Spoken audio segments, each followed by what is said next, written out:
Bueno,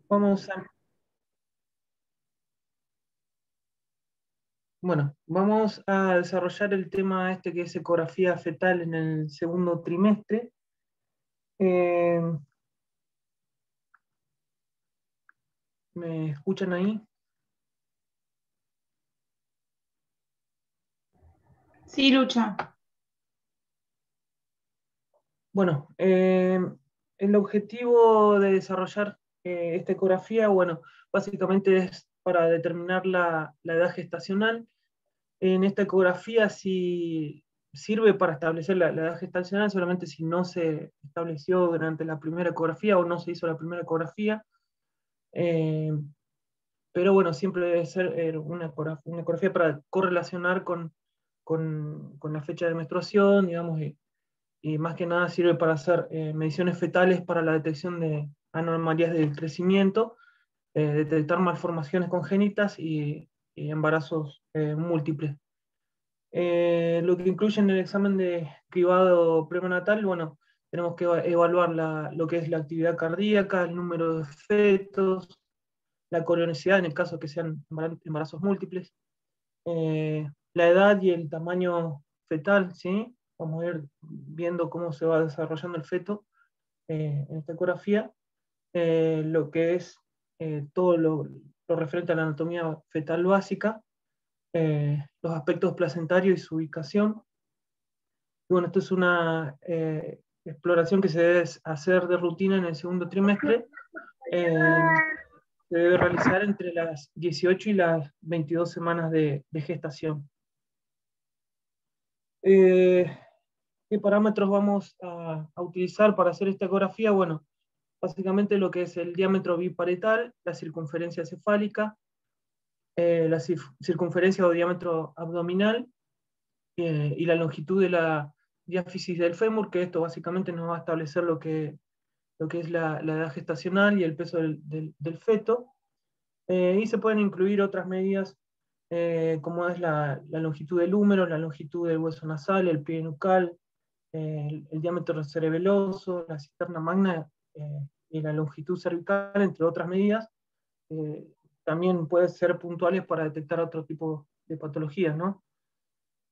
Vamos a comenzar con lo que es el plano del diámetro biparietal. Eh, es una sección transversal de la cabeza fetal obtenida a la altura de los tálamos. En esta imagen el cerebelo, las órbitas y las orejas no deben visualizarse. Eh, la voz del cerebro que debe colocarse en posición horizontal y equidistante entre ambos huesos parietales. Eh, la persona que realiza esta ecografía debe buscar una apariencia simétrica en ambos hemisferios. Bueno, básicamente la medición del diámetro biparietal se obtiene desde el hueso exterior del cráneo hasta el hueso interno del cráneo, o sea, desde el borde anterior al otro borde anterior, y siempre debe estar debe ser perpendicular a la hoz del diámetro, en el diámetro máximo, ¿no? Eh, Otra medida que es la circunferencia cefálica se mide como una elipse alrededor del exterior de los huesos del cráneo. Y bueno, ambas medidas se pueden utilizar para confirmar la edad gestacional. Una circunferencia de la cabeza que mida menos de 3 desviaciones estándar de la media puede indicar una microcefalia, ¿no? Bueno, ahí tenemos unas referencias de las estructuras que podemos ver en esta imagen, ¿no? Otro de los planos transversales que vamos a utilizar es el plano ventricular. Esta es una sección transversal de la cabeza justo por encima del plano del diámetro biparietal a nivel de la aurícula de los ventrículos laterales. Bueno, esta imagen muestra la longitud sustancial superior a nivel del tálamo, digamos. La medición del ventrículo lateral se puede tomar desde la pared interna a la otra pared interna a la altura del glomus del plexo coroideo. El ventrículo lateral debe medirse en ángulo recto con la 2. Y bueno, el rango gestacional de 15 a 40 semanas sería de 10 milímetros o más, se considera como una medida normal, digamos. Otro de los planos que tenemos que evaluar a la elaboración de la cabeza fetal es el plano cerebeloso. Este plano es inferior al diámetro biparietal. Bueno, en el artículo que leí recomienda que se debe inclinar la sonda como vemos aquí en pantalla. Generalmente cuando lo hacemos no lo hacemos así, pero bueno, en este articulito recomendaba que se debe inclinar el transductor, digamos, para obtener una mejor imagen del cerebelo. El plano es correcto cuando se puede visualizar el tálamo, el cabum del septum pelúcido en el mismo plano que en el cerebelo. El diámetro transcerebeloso es la medida más ancha a través del cerebelo. También debe ser perpendicular a la voz. Y bueno, el tamaño del cerebelo en milímetros se correlaciona con la edad gestacional hasta las 20 semanas y es mayor que la edad gestacional después de este tiempo. Un cerebelo que mide 2 milímetros menos que la edad gestacional es un hallazgo que se debe estudiar, ¿no? La cisterna magna, bueno, esa es la medida que tenemos, o sea, la medida transversa del cerebelo, de la que hablamos recién, y en este corte además se puede realizar la medición de la cisterna magna, la cual se mide desde el margen posterior del vermis cerebeloso hasta el interior del hueso occipital en la línea media, siguiendo la línea de la hoz, ¿no? Debe tener una medida de 2 a 10 milímetros. Esta medida es normal tanto en el segundo como en el tercer trimestre. La otra medida que podemos tomar en este plano es el pliegue nucal, que es una medida que se toma desde la línea externa de la piel hasta el hueso externo en la línea media, siguiendo también una línea desde la hoz, ¿no? Debe medir menos de 6 milímetros. Esto es una medida normal hasta las 22 semanas. Bueno,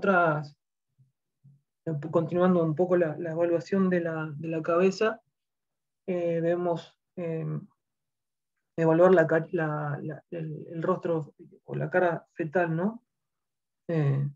Siempre se recomienda hacer tanto de la exploración del cerebro como en el rostro, hacer cortes axiales y coronales. Yo, bueno, fui resumiendo un poco también para no poner gran cantidad de información y hacer la clase un poco más resumida, pero en este plano debemos evaluar las órbitas tanto en un plano coronal como axial, y las estructuras que debemos visualizar, que se vean y que sean simétricas, van a ser las órbitas, las lentes del ojo y bueno, el puente nasal en el medio, ¿no?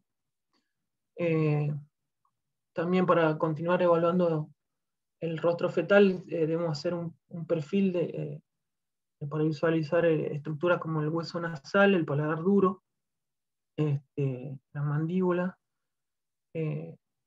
Otra imagen que debemos obtener es la del labio y la nariz en un plano coronal.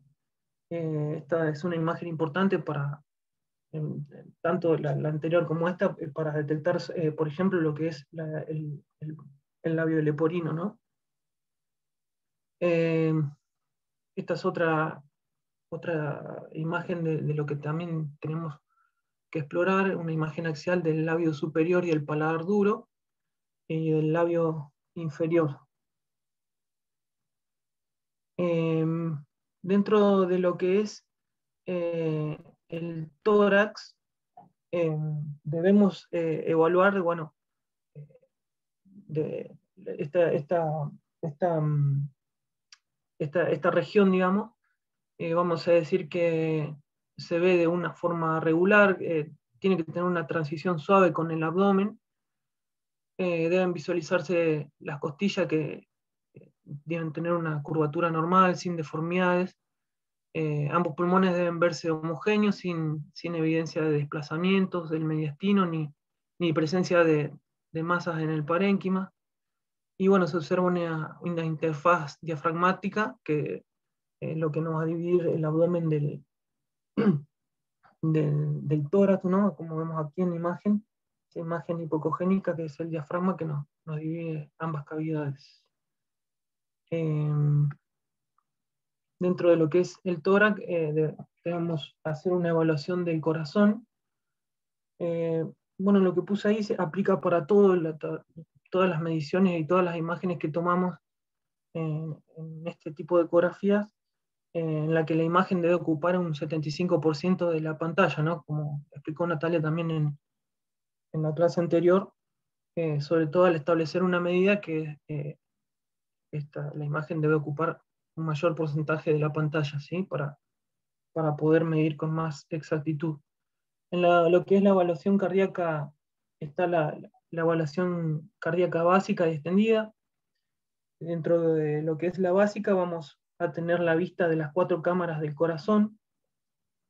En esta imagen vamos a tener que visualizar, como vemos acá en las referencias, lo que es el ventrículo derecho, por delante lo que es la banda moderadora, el ventrículo izquierdo, la aurícula izquierda, el foramen oval, la aorta descendente, las costillas, que bueno, en esta imagen no lo representa muy bien, pero bueno, en esta imagen es importante ver las costillas de forma simétrica, o sea que vamos a ver una sola costilla y del otro lado también tenemos que ver una sola costilla. Bueno, otras estructuras a ver son las venas pulmonares y la aurícula izquierda. En este corte vamos a establecer la frecuencia cardíaca fetal, que varía entre 120 a 160 latidos por minuto. Vamos a establecer el situs, que bueno, el corazón debe situarse del lado izquierdo del pecho, debe estar del mismo lado que el estómago, no debe ser más grande que un tercio del área del resto del tórax, y tiene que estar desviado en 45 grados, aproximadamente con una variabilidad de 20 grados, hacia el lado izquierdo del feto, ¿no? Bueno, en lo que es la evaluación cardíaca extendida, vamos a evaluar los tractos de salida de la aorta y de la arteria pulmonar. En este caso vamos a ver los grandes vasos, que deben ser de igual tamaño y deben cruzarse cuando sale de sus respectivas cámaras ventriculares. Y bueno, básicamente lo que vamos a descartar en este tipo de imágenes es la patología vascular, o sea, malformativa vascular, como por ejemplo la transposición de los grandes vasos, o la tetralogía de Fallot, todo ese tipo de patologías. Esta es otra visión de lo que es la evaluación de los tractos de salida de los ventrículos, tanto izquierdo como el derecho, con algunas referencias, como el tracto de salida del ventrículo izquierdo, que lo vemos ahí en una imagen sagital.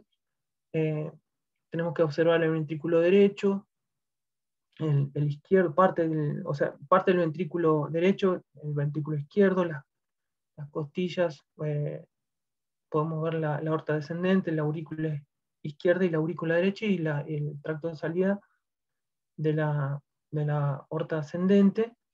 Y en este caso no está marcado, pero bueno, vamos a ver la válvula, ¿no? del tracto de salida. En el ventrículo derecho más o menos lo mismo, lo que tenemos que ver es el ventrículo derecho, la válvula pulmonar, el tronco pulmonar, el ducto arterial, la aorta descendente, la pulmonar derecha, la vena cava superior, la aorta ascendente y la aurícula derecha. Y bueno, existe otras imágenes, otros cortes que también podemos evaluar, como lo es en un corte sagital, el callado aórtico, la aorta ascendente, la aorta descendente, pero bueno, para hacerlo más resumido, después al final va a estar la bibliografía, y ahí hay un artículo bastante interesante donde están todo este tipo de cortes, ¿no? En cuanto al abdomen, podemos decir que la circunferencia abdominal es una medida de biometría estándar también para ayudar a establecer la edad gestacional, ¿no? Se utiliza una sección transversal de la parte superior del abdomen fetal. El estómago, como dijimos recién, debe estar situado del lado izquierdo del abdomen. Debemos observar una estructura hipocogénica en forma de J, que la hallamos sobre la línea media, que es esta, que es la porción interna de la vena umbilical y que se ramifica hacia la vena porta derecha. Y bueno, la circunferencia abdominal se mide alrededor del exterior de la línea de la piel. Bueno, esto es lo que vamos a encontrar, ¿no?, en este corte. Bueno, ahí se pasó. Bueno, ahí se puede ver cómo está midiendo la circunferencia abdominal. Y acá la referencia en donde podemos ver la vena umbilical, la vena porta, el estómago, la columna vertebral y la costilla. Esto se repite, como dije recién, en lo que es el tórax, el tema de la costilla. Deben ser simétricas y debe verse una sola costilla en el corte para que sea exacto. Y bueno, esta sección debe ser circular, por eso lo importante de tener estas estructuras como referencia. Esta sección debe ser circular y si nos cambia, por ejemplo, si la circunferencia es ovalada, puede sobredimensionar, digamos, lo que es la edad gestacional y el tamaño, ¿no? En este corte no deben visualizarse los riñones, la inserción del cordón tampoco. Esa imagen en J que vemos no debe extenderse hacia la línea media, hasta la línea media sobre la piel, digamos, en la parte anterior. Si estas características son incorrectas, bueno, como dije recién, la sección puede ser oblicua y la circunferencia abdominal puede estar sobreestimada. Otros cortes que realizamos a nivel del abdomen que debemos evaluar, que son muy importantes, es la inserción del cordón umbilical, la vejiga y las arterias umbilicales, como vemos en imagen, entrando a nivel de la pared anterior y rodeando la vejiga, ¿no? La vejiga también es otra estructura importante que debemos evaluar en el abdomen, ¿no? Otro de los cortes que debemos utilizar para complementar todo el examen del abdomen son los riñones, que deben hacerse cortes tanto axiales como coronales. Se debe establecer la pelvis renal para ver si no hay signos de ectasia, ¿no?, en los riñones. Y bueno, como opcional también podemos realizar el Doppler de las arterias renales para establecer el flujo de las mismas, ¿no?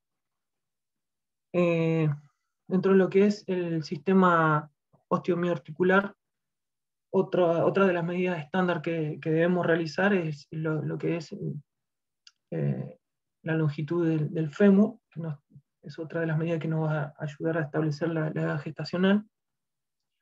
En esta se mide la parte calcificada, o sea, la diáfisis femoral que va a estar calcificada. Esta imagen debe tomarse con el fémur en posición horizontal.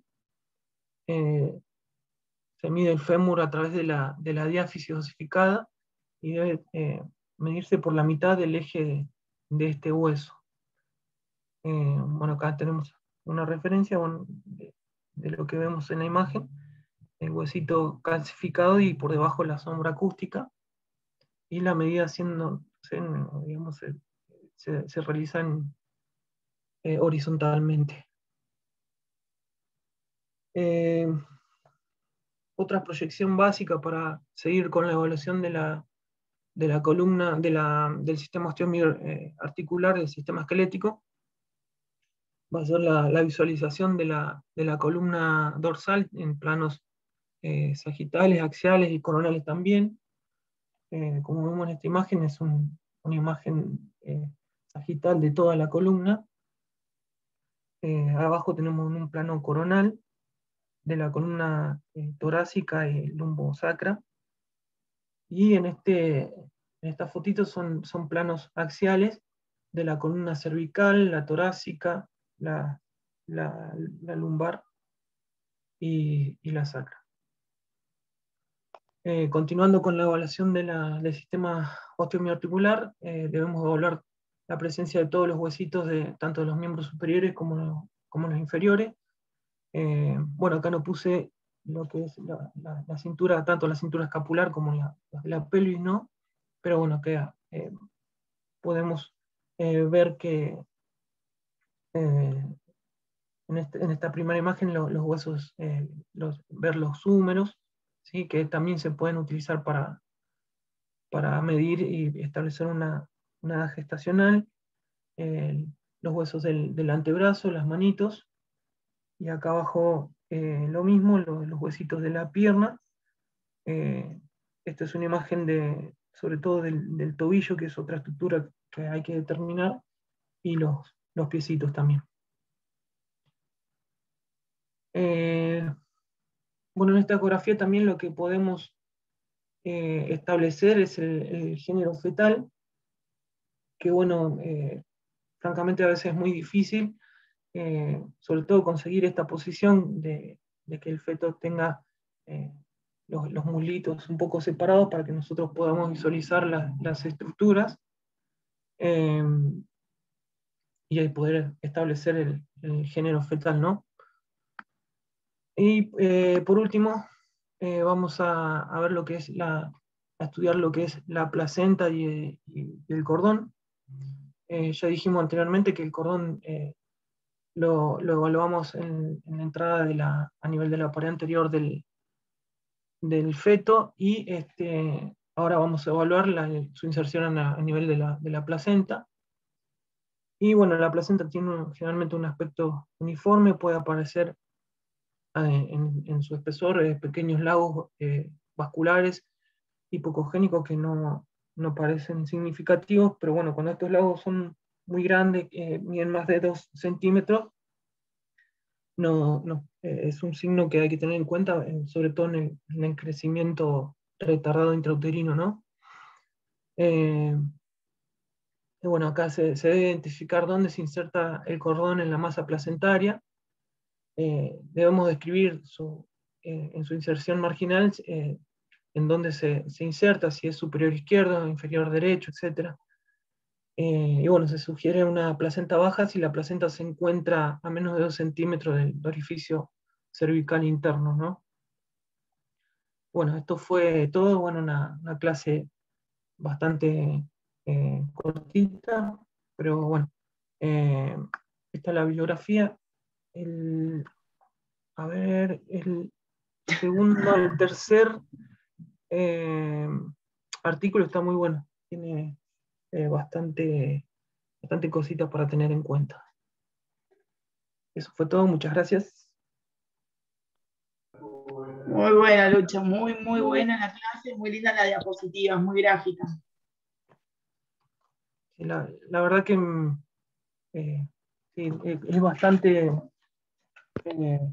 costosa hacerla porque todavía estoy como empezando con esto y hay muchas cosas que no entiendo, pero bueno, voy agarrando viaje. Bueno, pero empezando por la práctica está bien, ahora digo por la teoría, ahora, bueno, agarrar pancitas.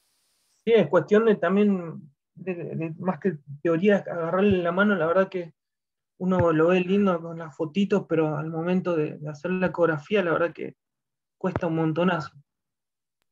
Y yo creo que es una de las ecografías más difíciles. Sí, totalmente. Re linda, Lu, ¿me escuchás? Sí. Gracias, Nati. Porque estoy acá con el celu y no sabía si me escucharon o no. Re linda la clase, me re gustó. Bueno, gracias. Las bendiciones.